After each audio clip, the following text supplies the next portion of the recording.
When we think about the name Chancellor, we think about Catherine Chancellor, the late, great Catherine Chancellor.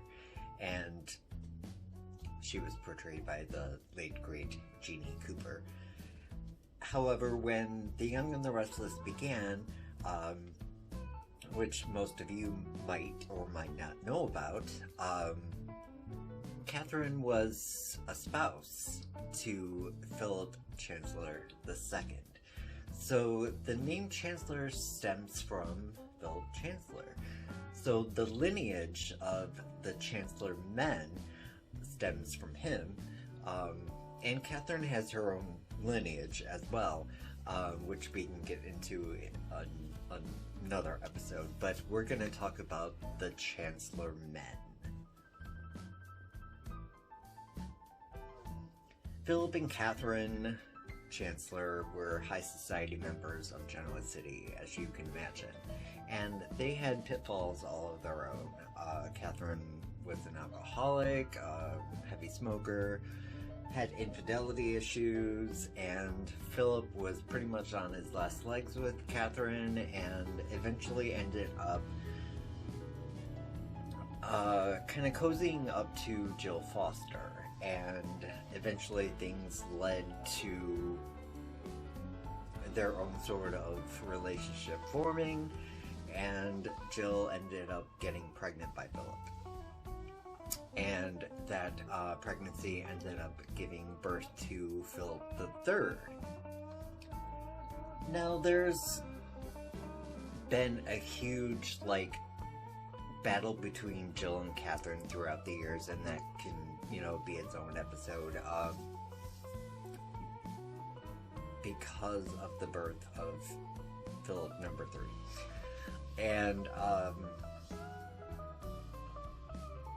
so the rivalry between Jill and Catherine often was a debate in the life of Philip III, and so that caused a lot of trauma in Philip's life, and he eventually had sort of a love triangle of his own between Cricket and Nina, who were best friends, and that was tumultuous and all sorts of crazy, but but eventually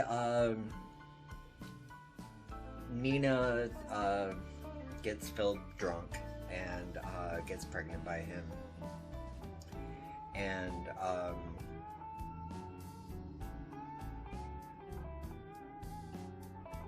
Philip eventually develops a drinking problem and dies in a car crash due to alcoholism. And Nina gives birth to Philip IV. Yay! The lineage continues.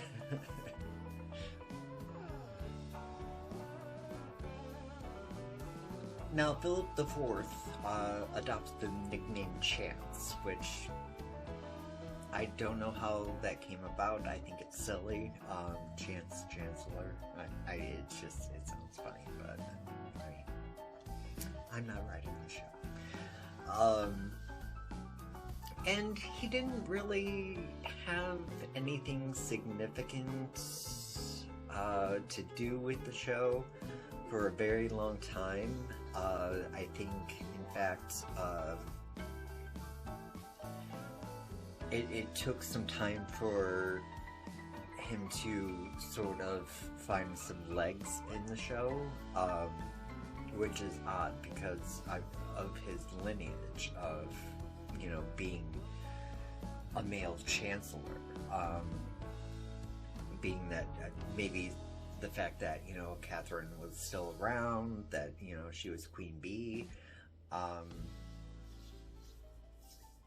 So I don't know, and it could be that there was some serious gappage in time of me not watching the show at the time. I've tried doing some research on, not much has turned up, but he has kind of come to the forefront as of late, and he has become sort of a special operative, a war veteran, and, you know, I think he's worked with Paul on the Genoa City Police Departments,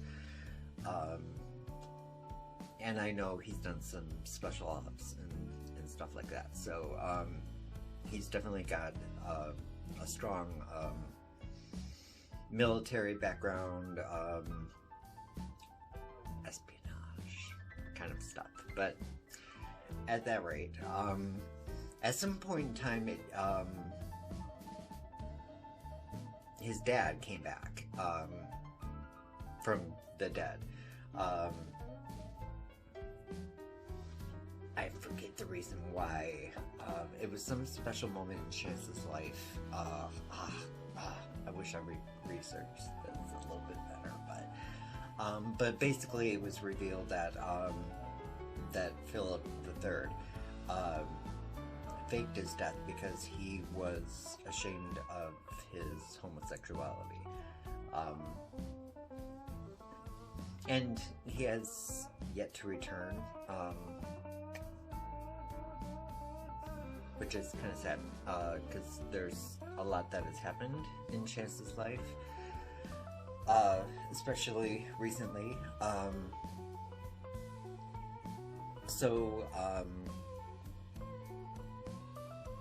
Much recently, Chance has gotten involved with Abby Newman, and they had fallen in love, they had gotten married, he had gotten really sick, and almost to the point of dying, and then suddenly he disappeared on a mission, and